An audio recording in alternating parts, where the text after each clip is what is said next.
আসসালামু আলাইকুম ভিউয়ার্স, আশা করি সবাই ভালো আছেন, সুস্থ আছেন। অনেক দিন পর একটা টেকনিক্যাল অ্যানালাইসিস ভিডিও নিয়ে হাজির হয়েছি আপনাদের সামনে। আমি কিন্তু সবসময় ফেসবুকের মাধ্যমে মার্কেট আপডেটগুলো আপনাদের সাথে শেয়ার করার চেষ্টা করে থাকি।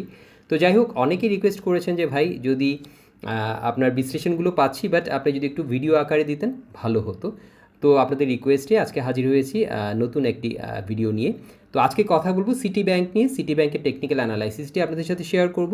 উইকলি চার্টে আমরা কিন্তু পুরো উঠানামাগুলো দেখতে পাচ্ছি। আমি কথা বাড়াচ্ছি না, সরাসরি মূল আলোচনায় চলে যাচ্ছি। চার্টের দিকে তাকালে প্রথমেই যেটা আমরা বুঝতে পারছি, যেটা একটা ক্লিয়ার বুলিশ স্ট্রাকচার। আগের স্ট্রং আপ মুভের পর প্রাইস কিন্তু এখন কনসলিডেট করছে একটা পেন অ্যান্ড প্যাটার্নের মধ্যে, যেটা হচ্ছে একটা কন্টিনিউশন প্যাটার্ন। তো যাই হোক, এখন চলছে 31.50-এ। আর আমরা যদি ইএমএ 50 এবং 200-এর দিকে তাকাই, আমরা কিন্তু বলবো যে স্পষ্টভাবে একটা স্ট্রং বুলিশ ট্রেন্ড কিন্তু আমরা দেখতে পাচ্ছি। ঠিক আছে, পার্সোনালি আমি ইএমএ 50-কে কিন্তু একটা ডাইনামিক সাপোর্ট হিসেবে সবসময় বিবেচনা করি এবং এটা কাজ করে, আমরা জানি, আপনারাও জানেন।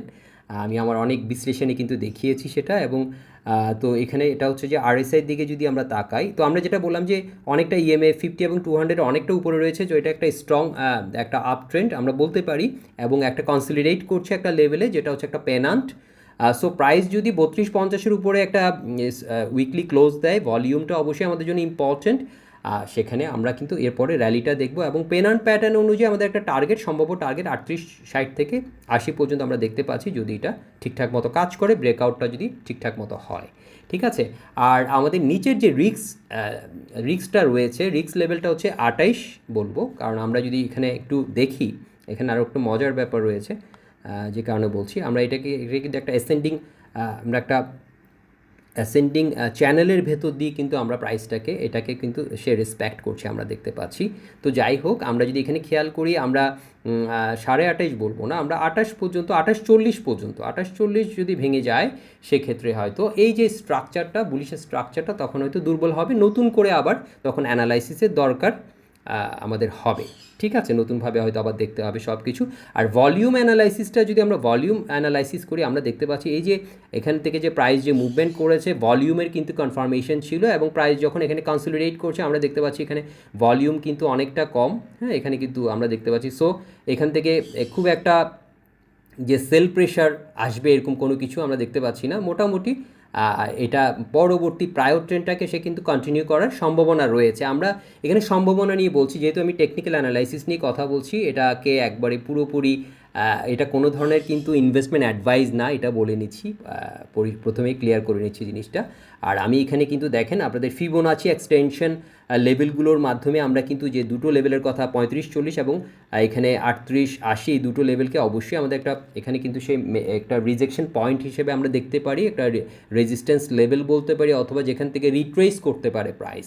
বলছি না যে ভেঙে পড়ে যাবে প্রাইস, বাট ওখানে গেলে হয়তো একটা রিয়েকশন আমরা দেখতে পারি। তো এই দুটো লেভেলকে আমাদের অবশ্যই নজরদারিতে রাখতে হবে। আর যেটা বলেছি, পেনান্টের যে টার্গেট, সেটা হচ্ছে 38-60 থেকে 80 পর্যন্ত আমরা একটা টার্গেট, সম্ভাব্য টার্গেট হতে পারে। হ্যাঁ, এবং যখন এটা ব্রেকআউট করবে, তখনই আমরা বলবো যে এটা একটা পেনান্ট প্যাটার্ন ছিল, এবং সেটা সাকসেসফুলি ব্রেকআউট করেছে। তো এটা একটা, আমি বলবো যে এখানে আমি একটা প্রিডিকশন, একটা যেটা অ্যানালাইসিস শেয়ার করছি। সো অবশ্যই এটাকে অ্যানালাইসিসের মতোই আমরা ট্রিট করব। ঠিক আছে। আর যেটা বলছিলাম যে তাহলে এখন আমাদের মূল ফোকাস হওয়া উচিত যে পেনান্ট ব্রেকআউটটা হচ্ছে কি না, সেটার দিকে আমাদের নজর রাখতে হবে। 32.5-এর উপর ক্লোজ করলেই কিন্তু তখন কনফার্ম হব যে এই প্যাটার্নটি কাজ করছে। তো আমি বিভিন্নভাবে বলার চেষ্টা করলাম। তো রিক্সের দিকে আমাদেরকে যেটা বললাম যে 28-80 থেকে 28-40-এর যে লেভেলটা, এটাকে অবশ্যই এটার উপরে ধরে রাখতে হবে প্রাইসকে। তাহলে আমাদের স্টপ লসটাকে অবশ্যই আমাদের এই জায়গায় আমরা ফিট করতে পারি, যারা নতুন করে হয়তো এখান থেকে চিন্তা করছি এটা নিয়ে। আর সংক্ষেপে যদি এখন পুরো বিষয়টাকে আমি যদি এক কথায় বলতে চাই, ট্রেন্ডটা হচ্ছে পজিটিভ।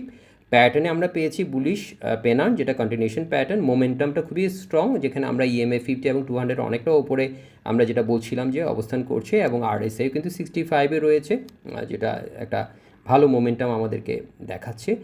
আর টার্গেট হিসাবে কিন্তু আমরা এই দুটো লেভেল 35-40, 38-80 এই লেভেলগুলোকে রাখতে পারি। যদি ঠিকঠাক মতো এটা ব্রেকআউট করে, সেক্ষেত্রে এই দুটো লেভেলে আমাদেরকে অবশ্যই নজরদারিতে রাখতে হবে লেভেলটা। আমরা কিন্তু এটা কিন্তু আমাদের যেটা বলছিলাম যে ফিবোনাচির যে লেভেলেও কিন্তু আমরা এই লেভেলগুলো পাচ্ছি, একদম পারফেক্টভাবে কিন্তু ম্যাচ করে যাচ্ছে টার্গেটটা আমার লেভেলের সাথে।